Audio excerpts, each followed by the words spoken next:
নগৰবেৰাৰ elegant ইনষ্টিটিউটৰ নৱাগত আদৰণি সভাৰ সফল সামৰণি অনুষ্ঠান। নগৰবেৰাৰ এলিগেণ্ট ইনষ্টিটিউটে 17 অক্টোবৰ 2025 ইংৰাজী শুক্ৰবাৰ দিনজোৰা কাৰ্যসূচীৰে নৱাগত আদৰণি সভাখন সুকলমে অনুষ্ঠিত হৈ যায়। কাৰ্যসূচীৰ আৰম্ভণিতে কিংবদন্তী কণ্ঠশিল্পী জনতাৰ হিয়াৰ আমঠু স্বৰ্গীয় জুবিন গাৰ্গলৈ শ্ৰদ্ধাঞ্জলি জ্ঞাপন কৰা হয়। এলিগেণ্ট ইনষ্টিটিউটৰ অধ্যক্ষ সুলেমান চিকদাৰৰ পৌৰোহিত্যত অনুষ্ঠিত মুকলি সভাত এলিগেণ্ট ইনষ্টিটিউটৰ প্ৰবক্তা সাদ্দাম হুছেইনে উদ্দেশ্য ব্যাখ্যা কৰাৰ পিছত আদৰণি ভাষণ ৰাখে এলিগেণ্ট ইনষ্টিটিউটৰ প্ৰবক্তা হেৰাম বদাসে। মুকলি সভাত মুখ্য অতিথি হিচাপে উপস্থিত থাকে শ্ৰীযুত জনাৰ্দন কলিতা, অৱসৰপ্ৰাপ্ত বিষয় শিক্ষক, হেকৰা উচ্চতৰ মাধ্যমিক বিদ্যালয়। লগতে বিশিষ্ট অতিথি হিচাপে উপস্থিত থাকে ডক্টৰ শামছুল আলম সৰৱাৰ্দী, মুৰব্বী অধ্যাপক, ইংৰাজী বিভাগ, লুইতপৰীয়া মহাবিদ্যালয়। এলিগেণ্ট ইনষ্টিটিউটৰ অধ্যক্ষজনে কয় যে এই বছৰত আমাৰ স্কুলৰ পৰা মেডিকেলত আসন পোৱাক লৈ গৌৰৱ অনুভৱ কৰি অনাগত দিনত অধিক উৎসাহেৰে ছাত্ৰ ছাত্ৰীক গুণগত শিক্ষা প্ৰদানৰ প্ৰতিশ্ৰুতি দিয়ে। নগৰবেৰাৰ পৰা চাব্বান আলীৰ ৰিপৰ্ট, N8 অসম।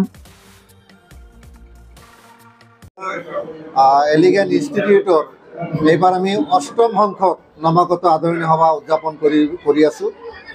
আমি প্ৰত্যেক বছৰেই যিখিনি ষ্টুডেণ্ট ক্লাছ 9 আৰু 11ত এডমিশ্যন লয় তেওঁলোকক আমি আমাৰ অনুষ্ঠানে আদৰি লওঁ।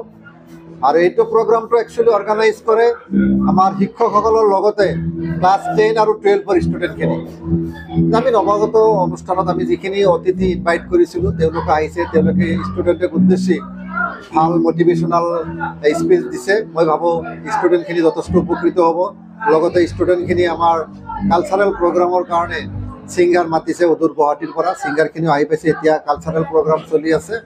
সেইটো আমাৰ গতানুগতিক প্ৰগ্ৰাম। নৱাগত আদৰণিৰ লগতে আমাৰ এলিগেণ্ট ইনষ্টিটিউটৰ যিটো শৈক্ষিক বাতাবৰণ সেইটো আমি সদায় অব্যাহত ধৰি ৰাখিবলৈ সক্ষম হৈছোঁ। আমাৰ ৰিজাল্ট বা যিটো আপোনাৰ এইবাৰো আমাৰ 4জন ছাত্ৰ ছাত্ৰীয়ে অসমৰ বিভিন্ন মেডিকেল কলেজত MBBSত নামভৰ্তি কৰিবলৈ সক্ষম হৈছে। তাৰে 2জন হ'ল বৰপেটা মেডিকেল কলেজ, এজন হ'ল কোকৰাঝাৰ মেডিকেল কলেজ আৰু এজনী ছোৱালী লখিমপুৰ মেডিকেল কলেজত এইখন আমাৰ এলিগেণ্টৰ পৰা পাছ কৰি যোৱা ষ্টুডেণ্টে নামভৰ্তি কৰিবলৈ সক্ষম হৈছে। এইটো আমাৰ এলিগেণ্টৰ কাৰণে যথেষ্ট গৌৰৱৰ বিষয়। এলিগেণ্ট বুলি নহয়, আমাৰ নগৰবেৰা অঞ্চল বা আশে পাশে অঞ্চলৰ কাৰণে এইটো এটা যথেষ্ট গৌৰৱৰ বিষয় বুলি মই ভাবোঁ। মুকলি সভাত আমন্ত্ৰিত মুখ্য অতিথি হিচাপে কাক মাতিছে? হয়, আমাৰ ইয়াত আজি যিখন মুকলি সভা আছিলে তাতে আমাৰ শ্ৰীযুত জনাৰ্দন কলিতা ছাৰক আমি ইনভাইট কৰিছিলোঁ। তেখেত আছিলে হেকৰা উচ্চতৰ মাধ্যমিক বিদ্যালয়ৰ অৱসৰপ্ৰাপ্ত বিষয় শিক্ষক। তেখেত আহিছিলে আৰু বিশিষ্ট অতিথি হিচাপে আছিলে আমাৰ আলুগুটি লুইতপৰীয়া মহাবিদ্যালয়ৰ ইংৰাজী বিভাগৰ প্ৰবক্তা ডক্টৰ শামছুল আলম সৰৱাৰ্দী ছাৰ।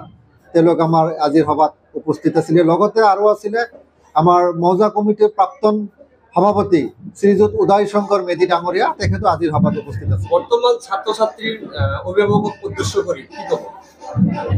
ধন্যবাদ জনাম যে নগৰবেৰাৰ এলিগেণ্ট ইনষ্টিটিউটে মোক আজি তেওঁলোকৰ নৱাগত আদৰণি সভালৈ বিশিষ্ট অতিথি মাতি আনিছিল। মোৰ খুবেই ভাল লাগিছে।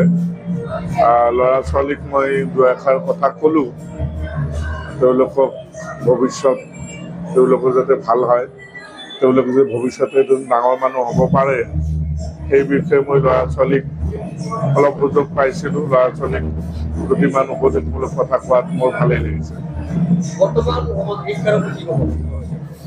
শিক্ষা ব্যৱস্থাৰ ওপৰত ক'বলৈ গ'লে বহুত কথা, যদিও আমি ভাল কৰিব লাগিব। ভালেই আছে, কিন্তু তথাপিও আৰু বহুত ভাল কৰিব লাগিব। ইয়াৰ কাৰণে সমাজ, অভিভাৱক, ছাত্ৰ ছাত্ৰী সকলোৱে ঐক্যবদ্ধভাৱে চেষ্টা কৰিব লাগিব। আমি দেখা পাইছোঁ যে আজিকালি অভিভাৱকসকল অলপ উদাসীন হৈ আছে। মই আজি আপোনালোকৰ নিউজ চেনেলৰ যোগেদি মই অনুৰোধ জনাম, অভিভাৱকবিলাকে যাতে নিজৰ ল'ৰা ছোৱালীক পঢ়া শুনাৰ কাৰণে যথেষ্ট গুৰুত্ব দিয়ে, তেতিয়াহ'লে আমাৰ পঢ়াৰ পৰিৱেশ অধিক ভাল হ'ব।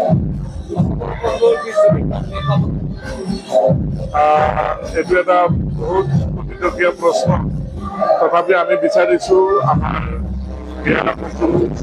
জনকণ্ঠ আজি অসম বুলিয়েই নহয়, ভাৰত বুলিয়েই নহয়, গোটেই বিশ্বৰ আপোনালোকে দেখিছে 192খন ৰাষ্ট্ৰৰ পৰা 143খন ৰাষ্ট্ৰই কালি #জাষ্টিছ ফৰ জুবিন গাৰ্গক অংশ লৈছে। মোৰ দাবী থাকিব চৰকাৰী শাসনযন্ত্ৰই যাতে আমাক ন্যায়টো দিয়ে, আমি ভাল পাম আৰু ন্যায় পাম বুলি মই আশাবাদী।